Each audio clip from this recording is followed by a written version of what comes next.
오만과 편견 Chapter 13 시작하도록 하겠습니다. Chapter 13에서는요, 새로운 남자가 등장을 합니다. 미스터 콜린스라는 사람이 등장을 하고요. 이 사람의 편지 속에서, 혹은 이 사람의 말 속에서 이제 Lady Catherine de Bourgh라는 여성이 나오게 됩니다. 그래서 오늘 챕터 13, 13에서는 미스터 컬린에 대해서 조금 자세히 볼 거예요.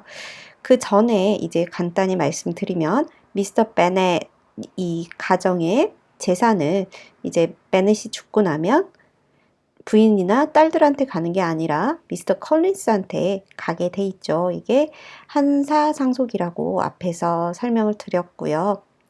한사상속을 하는 이유는 이 미스터 베넷 가족의 어떤 그 가문의 땅을 지키기 위해서 여자가 아닌 이 남자 대대손손 이렇게 물려가는 게 이 한사상속이잖아요.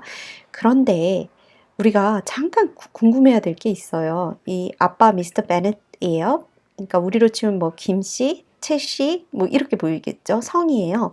그리고 여기 나오는 컬린스도 성이에요. 그래서 편지 끝에 보면은 윌리엄 컬린스라고 이름이 나와 있어요. 그러니까 원래 이름은 윌리엄이고 성이 여기는 컬린스입니다. 그렇게 치면 궁금한 게 여기는 아빠는 미스터 베넷인데 왜 얘는 미스터 컬린스예요. 그러니까 그 같은 혈연 관계를 가진 뭐 채씨면 채씨, 김씨면 김씨 이렇게 돼야지 한사상속이 될 것 같은데 성이 다르죠. 성이 다른 이유는요. 이 당시에 예전에 이 영국 사회에서는 여자가 결혼을 하면 이렇게 성을 바꾸는 거 말고도요. 남자들도 성을 바꾸는 일이 종종 있었다고 해요.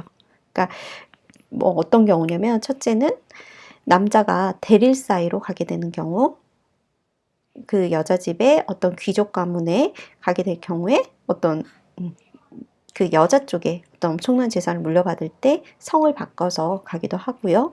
또는 입양이 되어서 부잣집에 입양이 될 경우에 또 그 집안의 성으로 이렇게 바꿔지기도 하는데 제인 오스틴의 실제로 오빠가 굉장히 부잣집으로 이렇게 입양이 돼가지고 성을 바꾼 사례가 있었어요. 그리고 나서 이제 제인 오스틴이 나중에 아빠가 죽고 났을 때 이 부잣집에 상속됐던 오빠가 이렇게 걷어서 작가로 글을 쓸 수 있게 편안하게 이제 그래도 안정적으로 집에서 살 수 있었는데 중요한 거는 이게 성이 다른 이 두 사람 하지만 어떤 한 가문에서 나온 그러니까 이 두 사람 중에 어떤 누군가의 남자가 성을 바꿨던 그런 이력이 있는 것 같아요. 중요한 건 이제 상속을 받게 될 이 남자가 등장을 합니다. 제가 이제 보충 자료로 오늘 드릴 거는 밴들러 북스라고 해서 이 사이트에서 이 1995년 우리 BBC에서 나왔던 콜린 퍼스 주연의 이 드라마와 영화에서 나왔던 어댑테이션 키라 나이틀리 주연의 그래서 두 개의 어댑테이션을 비교를 한 게 나와요. 근데 되게 재밌더라고요. 그래서 한번 이런 거 진짜 제가 이렇게 드리는 거는 정말 슥슥슥 읽으셔야 돼요. 그래서 아는 단어, 아는 문장만 가지고 재밌게 좀 정말 빠르게 그냥 읽어 나가시면 좋을 것 같고요.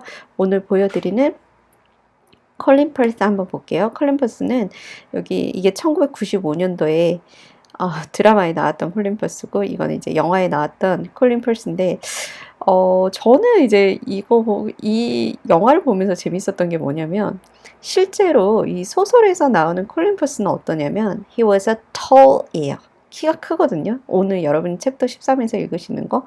근데 영화에서는 되게 땅들만한 사람으로 나와요. 그래서 참 재밌었어요. 그러니까 우리 사회에서 만연된 키가 작은 사람이 가질 수 있는 어떤 그건 역시도 편견이지 않을까요?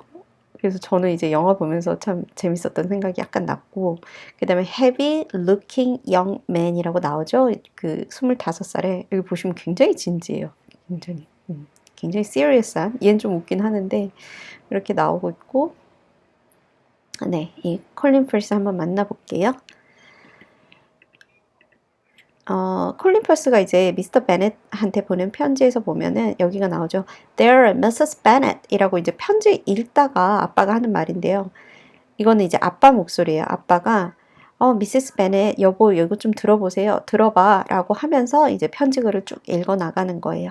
그래서 콜린 퍼스가 뭐라고 콜린 퍼스 죄송합니다. 미스터 컬린스가 뭐라고 하냐면 my mind, 내 마음은 하지만 now made up on the subject이에요. 이 앞에 이 앞부분 뭐라고 나왔냐면 자기 아빠와 Mr. Bennet이 사이가 안 좋아서 아빠가 죽고 나서도 그동안 이렇게 빨리 연락을 못 했는데 이제 자기가 made up 결정을 했다고 합니다. 이 문제에 대해서 이제 어떤 문제겠어요? 자기가 어차피 한사상속을 받게 되어 있으니까 이 가문과 좀 가까이 지내겠다. 어떤 의지가 보이고 있고요. For having received ordination at Easter예요. 이제 이런 거 같은 경우는 물론 ordination 단어가 어려울 수도 있는데 이런 문화적인 어떤 종교적인 것 자체를 우리가 모른다면은 단어를 안다고 해도 사실 좀 어렵긴 해요. 이런 부분은. 그래서 일단 ordination 먼저 보면은 ordination은 성직 수여 뭐 이렇게 돼 있어요. 나 영화면서 이런 게 참 어려운 것 같아요. 그러니까 제가 종교가 없어요. 그래서 요즘에 성경을 읽기 시작했는데 영어 공부하려고 영어 어떻게 쓰였나 보려고 성경책을 영어로 읽고 있어요. 최근에 1, 2주 전부터. 근데 아무튼 그런 종교적인 게 없으면 참 어려운 것 같아요. 이런 부분은.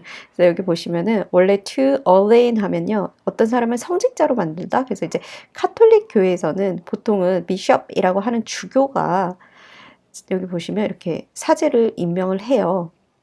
그게 priest예요. 하지만 이제 영국은 그 헨리 8세가 국교회를 지정을 해요. 헨리 8세가 국교회를 지정을 했고 자기만의 이제 캐톨릭이 아니라 영국 국교회가 있는데 여기 보시면 Church of England라고 헨리 8세가 이제 천일회엔 아마 영화 아실 거예요. 그 천일회에 나왔던 헨리 8세인데 아무튼 두 번째 부인과 결혼하려고 국교회를 만들었다 뭐 이렇게 알려졌는데 사실 여러 가지 이유가 있었고요. anyway, 아무튼 그런데 이제 영국에서는 어떻게 되냐면 카톨릭에서는 보통 이렇게 하는데 영국에서는 이 땅의 땅부자들을 일종의 그 땅을 관할하고 있는 귀족이라든지 여기 보이시는 캐서린 여사도 그 마을을 그 마을이라고 해야 되나? 요거를 관장하고 있는 땅이 굉장히 많은 지주입니다. 이 지주가 이 컬린스를 이렇게 임명을 한 거예요. 그러니까 당시 그 사회에서는 꼭 주교나 뭐 이런 사람들만 임명을 하는 게 아니라 그 마을에서 굉장히 동네 유지인 사람, 귀족인 사람도 이 사제를 이렇게 수여할 수가 있었어요. 그래서 보시면은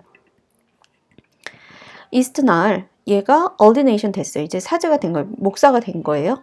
I've been so fortunate. 얘가 자 그러고 나서 이제 부연 설명을 하는 거예요. 내가 사실 목사가 됐는데 I've been so fortunate. 나 have been 과거에서부터 현재까지 원만 상태이다. 굉장히 운이 좋은 상태였어. As to be distinguished. 이렇게 distinguish 하면 구별하다잖아요. 그래서 원래 사전을 따면 뭐 탁월한 뭐 여기서 구별되어진 그 뛰어난 뭐 이런 말이잖아요. 그래서 이게 후원을 받는 것으로 자기가 이제 다른 일반 사람들보다 distinguish, 눈에 띄었다는 얘기를 하고 있는 거예요. 그리고 이제 저는 이런 so as to 있잖아요. 이게 또 아마 네이버 검색해 보시면 여러 가지가 나와요. 뭐 so 다음에 형용사 나오고 as to가 나오면 뭐다라고 나오는데 저는 이제 as를 그냥 항상 말씀드리는 것처럼 얘를 같다로 그냥 봐요. 이미지상 also에서 나왔기 때문에. 그래서 as가 가진 여러 가지 뜻이 있는데 그냥 그걸 내 기억에서 버리고 그냥 요 느낌을 가져가는 거예요. 그래서 정말 운이 좋아가지고 있잖아. also 같아진 거예요. 어떻게 됐냐면 distinguished 된 거예요. 얘가 운이 나빴다면 그렇게 뭐 후원을 받는 일도 없었겠죠. 근데 운이 너무 좋아가지고 있잖아. 내가 이렇게 탁월하게 뭐 어떤 후원을 받게 됐잖아. 후원을 받아서 굉장히 눈에 띄었잖아. 그 뭐 볼 수 있고요. 그 다음에 The Right Honorable Lady Catherine de Bourgh예요. 정말 그 정말로 고귀한 그 Lady Catherine de Bourgh 여사에게 후원을 받게 됐다. 후원을 받아서 이 교구가 교구 목사가 된 이야기를 지금 하고 있어요. 근데 이제 이 honorable 보시면은요, 제인 오스틴이 실제로 이제 누구였죠? 언니였나? 이렇게 편지를 쓸 때 자기는 이 사람 앞에 honorable 붙이는 거 너무 싫다고 얘기를 한 기록이 있다고 해요. 그래서 지금 비꼬는 거죠, 사실. 그래서 이 콜린스 목사가 캐서린 디버그 앞에 뭐 형용사 이렇게 honorable 막 이렇게 하는 것 자체가 이 말이 들어갔다는 자체가 꼬고 있는 거예요.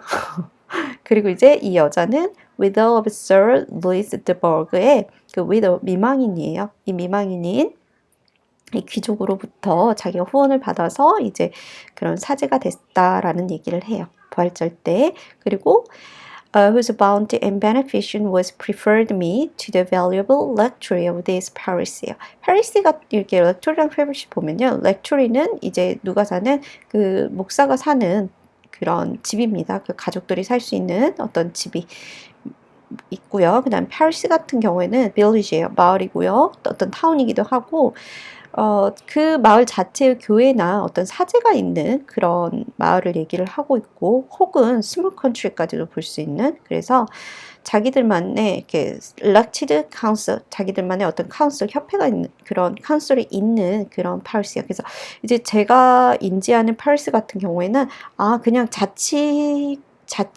마을 같은 그런 느낌이 있고 그 마을의 중심에는 여기 캐서린 디버그처럼 이런 정말 그 귀족이 이렇게 마을을 관장하고 그 사람의 어떤 후원, 그 사람으로 인해서 지정이 된 지금 콜린스 같은 목사가 보이고 있습니다. 그래서 이 사람 어때요? 그리고 제가 또 잠깐 설명드리고 싶은 거는 이 캐서린 여사예요. 캐서린 여사. 여기 보시면은 Sir Louis de Bourgh의 부인이 미망인이 레이디 캐서린 디 버그라고 나오는데 여러분 이거 혹시 보이셨어요? 캐서린이라는 이름이 이 드버그만 써도 되거든요, 원래는. 근데 이 캐서린이 붙었다는 거는 뭐냐면 이 여자의 지위가 이 남편으로부터 온 게 아니라 이 여자의 아빠로부터 왔다는 걸 의미를 해요. 자기 이름을 넣었다는 거는. 그래서 이 뒤쪽에 이제 볼륨 3에 나올 텐데 서루이스 같은 경우에는 남편 같은 경우에는 나이트예요. 기사예요. 그래서 밑에서 그렇게 높지 않은 그 지위인데 만약에 이 남편의 지위를 그대로 받아서 반영해서 이 여자를 불렀다면 그냥 레이디 디버그가 됐을 거예요.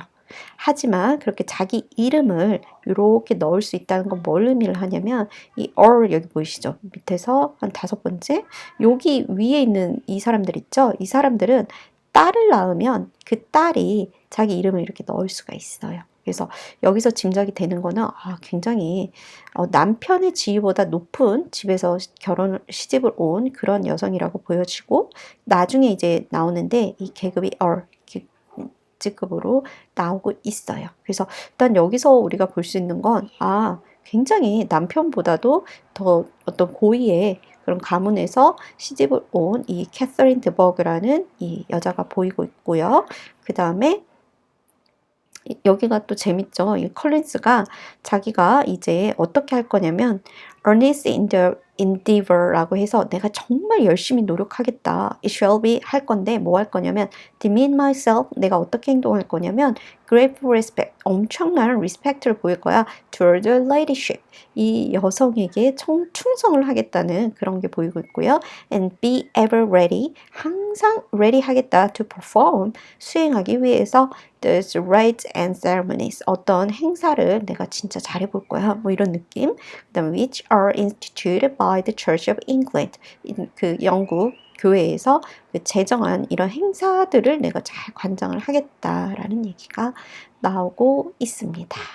근데 제가 이제 이 부분을 가지고 온 이유는 여기 보시면은요, 이 남자가 성직 수요를 받았잖아요. 성직 수요를 받아서 내가 이런 거 하겠어. 정말 잘하겠어. 라고 이제 세 번째 나오는 게 자기가 그 관할하는 어떤 교구, 그 마을에 가족 내 평화의 은총을 수립하겠다. 뭐 이런 얘기가 나오는데, 어떤 게 보이냐면요. 이 사람이 이제 목사잖아요. 목사면 일반적으로 내가 사람들을 굉장히 사랑하고 이렇게 기도하고 뭐 이런 성스러운 모습이 아니라 내가 이 사람한테 은혜를 입었으니까 얘 잘하겠어. 뭐 이런 행사 잘하겠어. 굉장히 어떤 직업적인 그런 게 보이지 않아요? 그죠?